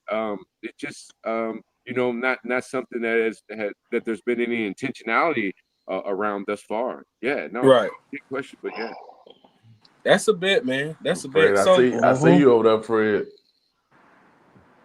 Oh yeah. Man. Hey, Fred. What's up? Before we lead into the man from Michigan, can we ask Darshawn what happened in Ohio? Go ahead. So Darshawn, when Darshawn gets a girl, he becomes like the quiet, like all of a sudden he a church boy. Next thing you know, now Darshawn's a single man. Hey, and talking about motherfucker, you the same way. No, I'm not. No, listen. Hey, that was a high pitch as hell. That was real high pitch. Listen. Hey, listen. Linda, listen. We all know when motherfuckers get high pitch. No. He set up. No, you sucked up some air with that one. No, I'm not. Listen. It's like I'm listening. Jamond, I want you to hear this because we call Eno is the leader of the Freaky Frog Mafia. Why? How come I can't be Dark Shaw? How come I gotta be a leader? No. Listen. You see, listen. Hey, thank you, RJ. Hey, RJL, put it out there, bro. First of all, you see that picture? My jersey is retired. It's in the rafters. Hey, that's what he said. That's what he said. Hey, listen, Jamond. Well, for everybody, so the listen, because my dad watched the replays on Sunday. Dad, I had calmed down. All right, you had calmed. All right. Hey, listen. All right. Now. Hey, Jamond, listen, we all have that one freaky ass friend that's just a freaky ass motherfucker. And so, just a nasty motherfucker, man. And it's one of them. Listen, How am I nasty? You got 4 kids. I don't know what you be doing, man. Motherfucker, do you see? I got 2. Motherfucker, it's my right, motherfucker. You hear me? Well, listen. It's my right. Listen, all I say is this. First of all, it's like I said before, one out of every 4 black chicks get married. Mm-hmm. Somebody gotta keep the other 3 happy. That's all I gotta say. Hey, and that's the freaking frog. That's the freaking frog. Hey, we're gonna ask our special guest. Hey, Jamond, do you agree with this man just said? Man, I'm just on the standpoint of the stats. There could be potentially a reason why the other 3 is out there for the street. Listen, talk to him. Listen. Hey, wait, hold on. Hey, wait, are we passing the collection plate at this point? Hold on. Wait, has Deacon Jamond, has he entered the chat? Because he talking. Mm-hmm. He talking. I'm just saying, listen. What you guys say, Sometimes a frog has to hop. You doing a lot of swallow. You doing a lot of swallowing over there. The froggy frog or whatever it was called. Now you're a frog. Now you're a frog. I'm so confused, Fred. Before you started talking, man, you ain't hear all that swallowing he was doing. Bro took about 6 gulps, bro. That's all you need to know. That's all you need to know, bro. It is. A freaking bullfrog. That's exactly what it is. Hey, listen. Hey, Jamond, listen. Every time, if you peep Stephen's face, every time, get to talking some freaky frog shit, Stephen's face says it all. Hey, Stephen be in the background. Stephen say, he's smoking cigars. Hey, you just be like, look, man, this is the title, man. Like, you got it for a reason. Embrace it, man. Just embrace that shit. He just leaned into it after he was like, nah. And then he said, every now and then a frog, like, whoa. Exactly. You sound like Trump, bro. Where you going with it, bro? 100%. Where we going with it, bro? Come on now. Hey, Nick said, Eno would be the best wingman, no matter how ugly or big, would do the job. Hey, he for the team. He for the squad, bro. He gonna make sure everybody wins. And they'll be like, man, just give me a couple shots. Dog. I got that bottle he got over there. That bottle. That clear shit. Listen, somebody. That's what it is. That's what it is. Somebody got set the pick. Somebody got set the pick, man. This way you can come off the screen. You know, not everybody Steph Curry. No. You know, man. Somebody got to be the Rodman, man. Oh, you all right. So now it's time. Now it's time we can lean into the whole mess up there at Michigan, because Michigan once again is in the spotlight for their coach. Okay, it's the after effect. It's the after effect for me, bro. Yeah. Like not just the initial stuff he got hit with. It's him going to the house. Going to the drawer, he grabbed butter knives and he grabbed butter knives, bro. Like I'm off myself in front of you, and it's gonna be all your fault. Hey, wait a minute, a butter knife? A butter knife. Hey, here's what I hope. Here's what I hope.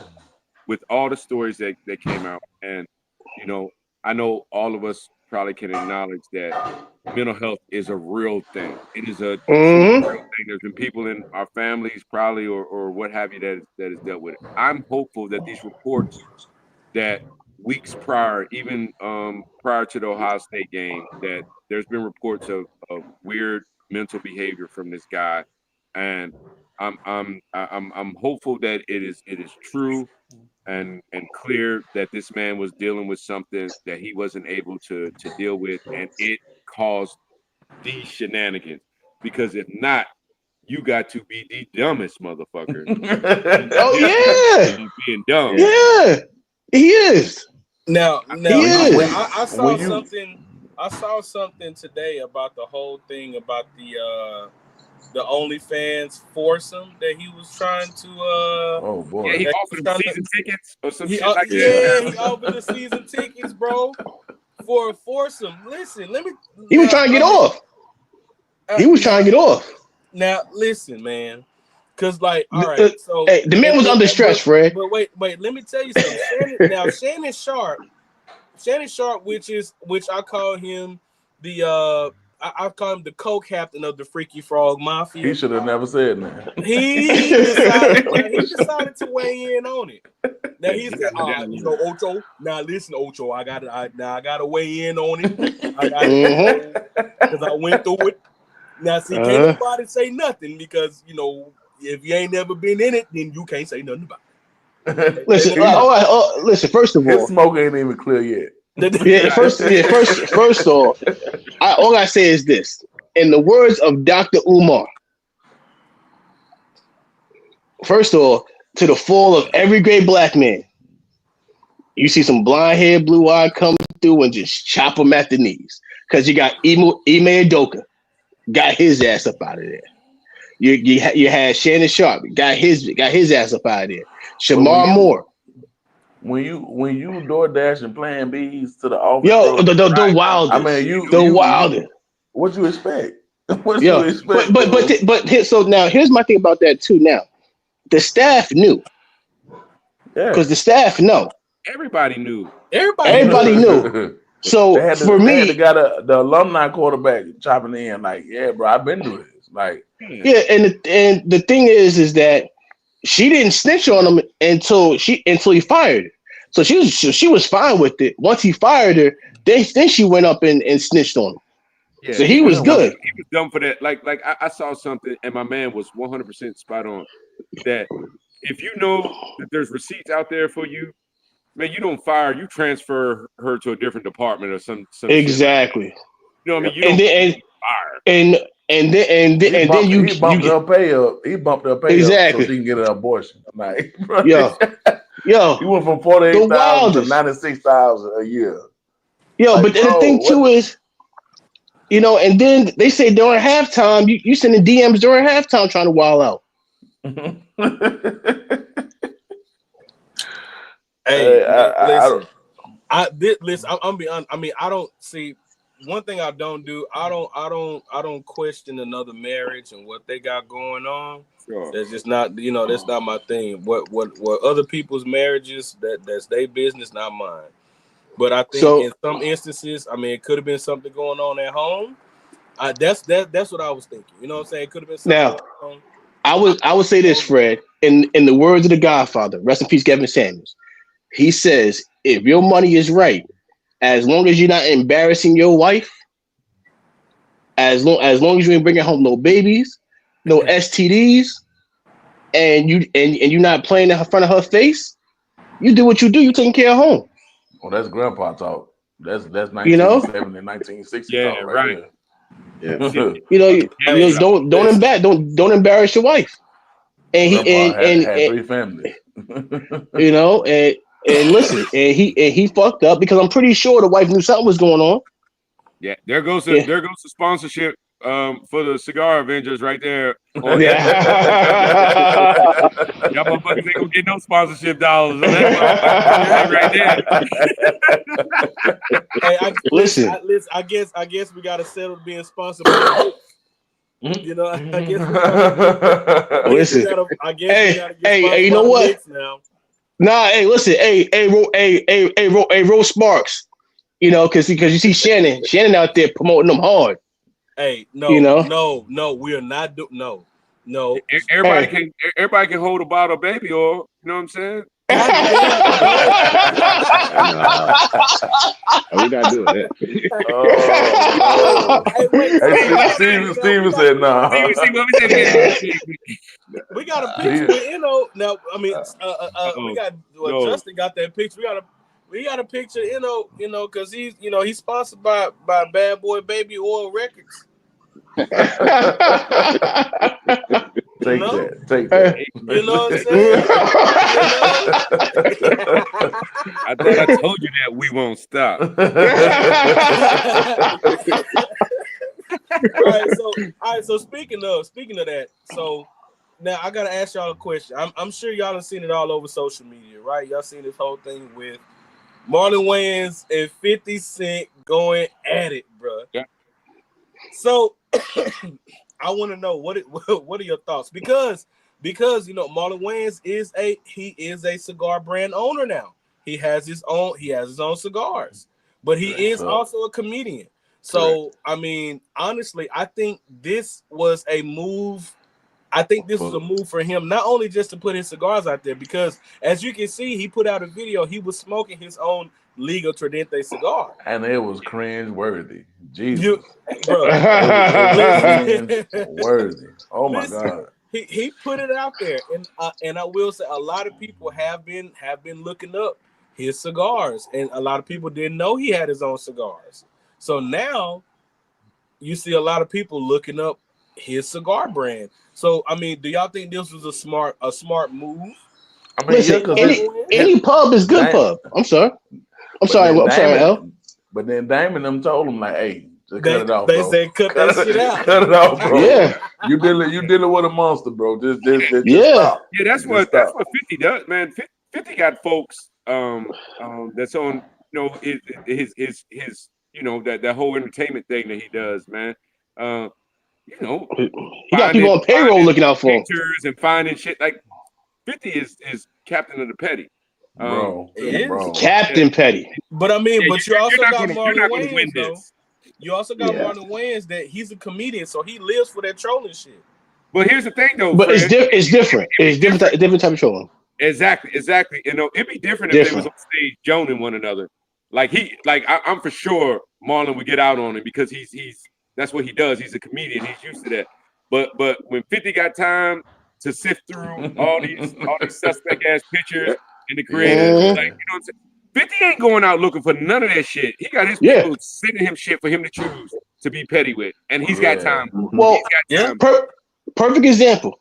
When his baby mother went up on the stand, the first thing 50 said was, "Oh, that girl looked mighty familiar." She said, "Jane Doe looked mighty familiar," and you scrolled over, and it was a picture of his baby mother. So he had the picture of her from in the court, and then he went and showed the real life picture of her. Yeah. the king of petty. The type of skeleton this man digs up. Should nobody even want to say nothing, bro. If you got anything in your past that you know is questionable, leave it alone. Just leave it alone, bro. Because listen, like, I forgot that he did a whole photo shoot for the LGBT. You know, I forgot that he did that photo shoot, bro. Yeah. And listen, he made an AI.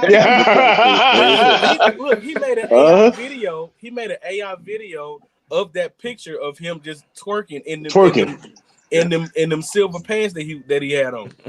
Yeah, you gotta leave 50 alone, man. Leave him alone. He said that first picture when he had him in that white cheeks, and he was like, "Bro, just keep my name out your mouth, boy." You just leave it alone. You just leave it alone. Bro. It was you got it, Phil. You got it, Phil. I mean, listen. I say so. I mean, I'm as a cigar brand, right? Me personally, I mean, I if I was in his now, I know Jamond, as you are a brand owner. If if 50, just saying 50 decided to, pick on you, now would you respond to 50, or would you be like, you know what, I'm not about to I got a brand to uphold. I'm not about to sit up here and respond to it. Yeah, I'm not fucking with 50. I think here's where Marlon is able to get away from it, because he, like you said, he's a comedian. He's known as a funny guy, right? So you can he can toe the line up to some point with it to, like I think on one of his captions, he said something about 50, and then at the end, Fred, he said, go out there and get that Tridente or whatever his cigar line is called. Like, he put it in there. He put some shit where he's smoking. But I think for him, so he can toe that line, I think for the average Joe who's cigar, they're known for being in the cigar world specifically. They're not an actor jumping in or comedian jumping in. I think you can toe the line up to a point before it can become damning, because 50 is about that. That's what he's about. Like, yeah, at some point you got to shut it off. But yeah, he could toe the line a little bit with him just because he's not cigar first. He's actor, comedian Marlon Wayans, who, by the way, has a cigar line. Yeah, right. And you gotta understand this is in the words of Barnabas Bailey, any publicity is good publicity. Yeah, you want your name out there. So you want your name out there. So this is what people say. Oh, Marlon Wayans, and then some people might go, oh, what's been Marlon Wayans? What has he been up to? Right. Yeah. And then it's like, oh, well, he has his own cigar line. And shit! Scary Movie 6 coming out too. So the key there is, and especially in his business, you don't want to be forgotten. Yeah, but true. You also don't want like for instance, you get the I'll use the Drake and Kendrick, right? Yeah. Like you can toe that. Yeah. But at some point, when it continues to persist and it continues to breathe and it continues to bubble, people start deciding who won and who lost. Who lost? Yep. So you don't want this to continue on to where now, people checked in on you and X, Y, and Z want to see what you're doing, but now it's all forgotten about the shit that you've done, and now you're the dude that lost to 50 Cent in a trolling energy, right? Same way with Drake. Drake kept on fucking around, and Kendrick found that one. And Drake still eats, don't get me wrong, or whatever. But in terms of the hip hop community, at some point there's a decision that's made on who won and who lost. And if you're on that losing side, bro, that shit is gonna follow you.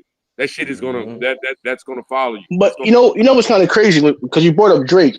Like, to me, Drake lost to Pusha T. Absolutely. Yeah. But it was controlled, it never got to a point where there was 5 or 6 records. True, you're right. Like he kept on coming and tried to come and the Super Bowl. It just manifests itself. It just it gets bigger. So you just my point is just you just have to watch where it can be cool, you can bang or whatever, and then you got to know when to ease back or whatever, so it doesn't become a lost thing.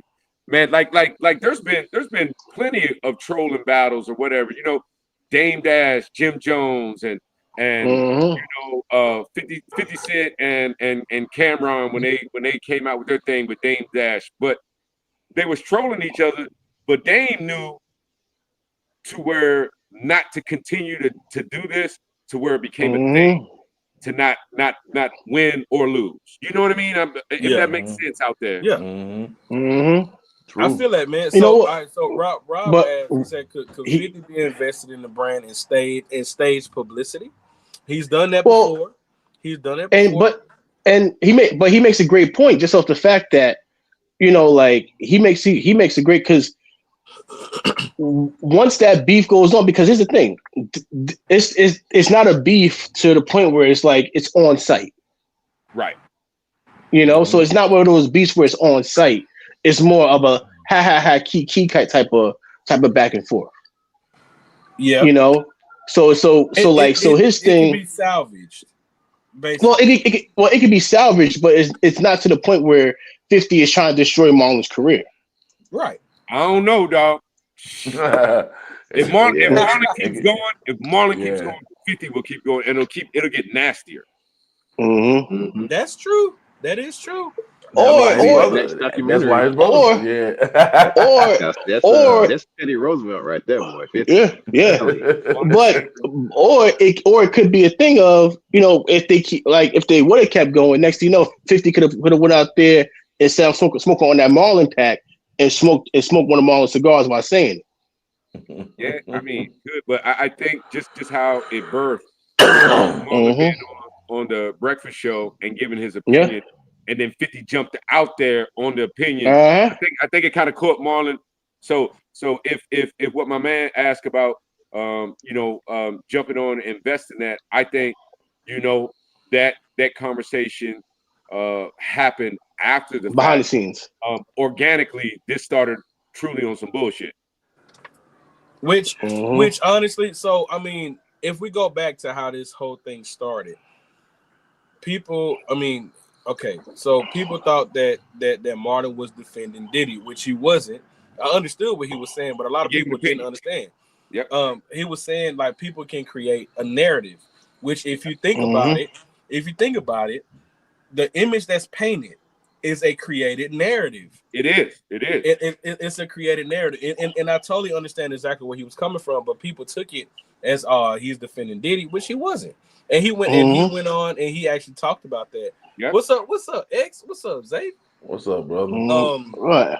And I mean, but the thing about it is, I just think everything was taken out of proportion. It's definitely something that can be talked about, but I think also because for some odd reason, of course, we all know that internet drama gets views. If you create, you create a bullshit ass narrative. You know what I'm saying? Like even like let's take it. All right, let's go. And Jamond, you ain't got to say nothing because you're a brand owner. You ain't got to say nothing. Let's talk about the whole shit with like the cigar community. Let's talk about Brian from Pravada, right? That the whole thing that shit got views because it was like people didn't agree with him on something, or people didn't like the way he did business, and people were talking about it.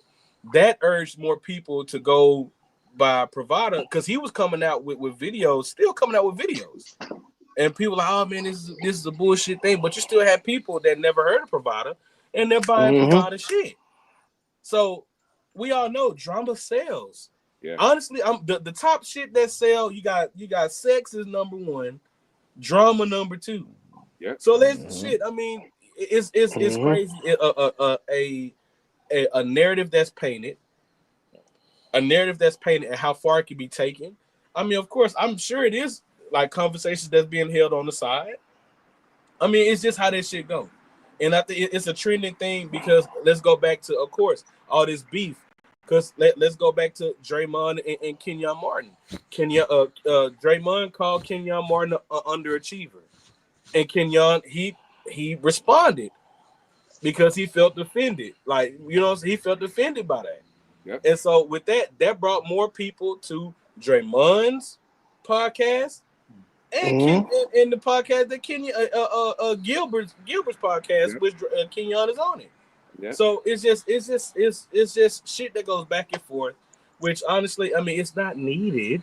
It's not needed, but of course, what are we in the entertainment world? 100%. And that's all. That's what it revolves around. So the shit is crazy as fuck, man. The shit is crazy as fuck. Oh wait, we got a comment from X right here. He said, "Definition Cigars was my first." He said, "Was my first time trying a premium cigar. Got me hooked." Wow. Yes, sir. Nice, X. Hey man, listen, it's been a hell of a journey. Just for me as a consumer, and as I guess you can call me a cigar enthusiast, I guess. But as someone who has watched the growth of Definition Cigars and what they've been doing, the work they've been putting in, man, I remember back during the COVID times where everybody was on Instagram reviewing Definition Cigars. You know, you got people like Cigar Brat. You know what I'm saying? You got Brat, you got Cigar Fraternity, guys like those, you know, during the COVID era that would get on live every day and smoke a different cigar. And they smoked the Definition cigar together, and they gave it a high rating. They loved it. As a matter of fact, Jamond, you were on that live too. Yeah, the one with Brad. Yeah, yeah. And shout out to Brad, man. Brad is good people.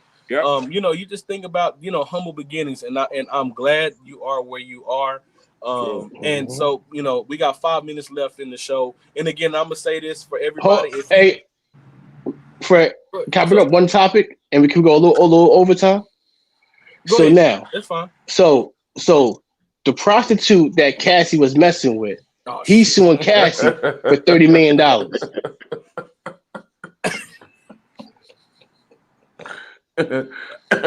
So, hey, listen.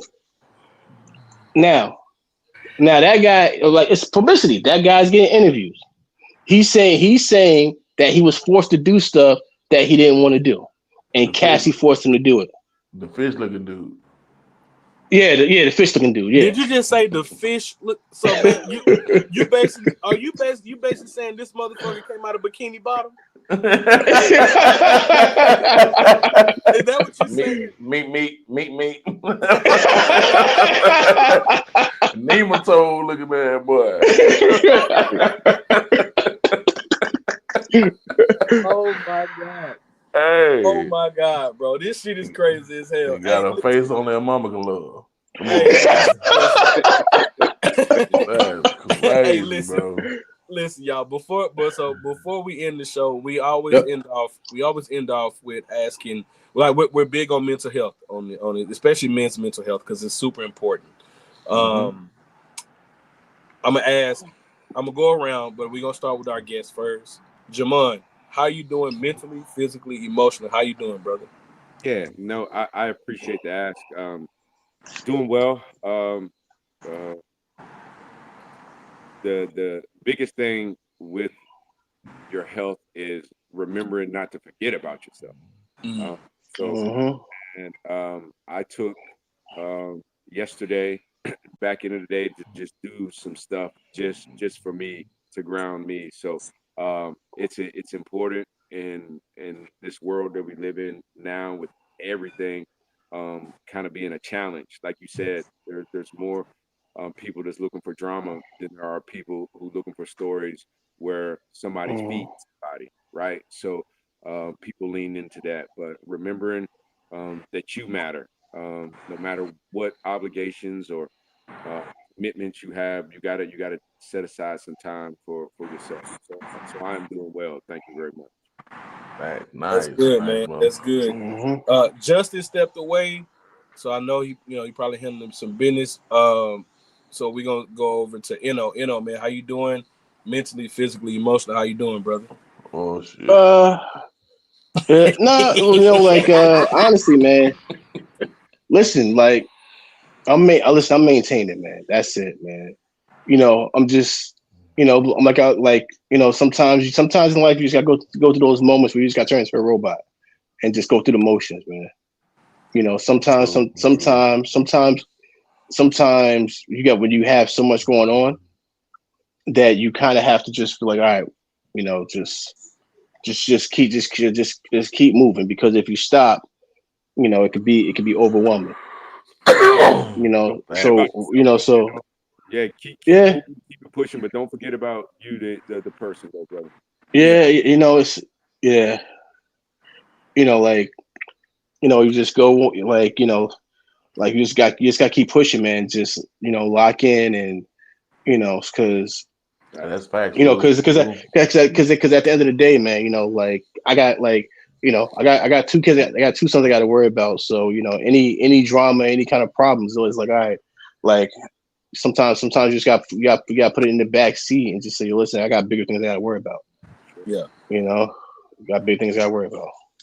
That's a bit, man. So that's where I'm at. That's a bit. Stogie Brody, how you doing, brother? Mentally, physically, emotionally, how you doing? Hey, man, I'm here. Still swinging. Just got over that look. I had a mean bug, man. Had me down almost 2 weeks. So love you too, Peter.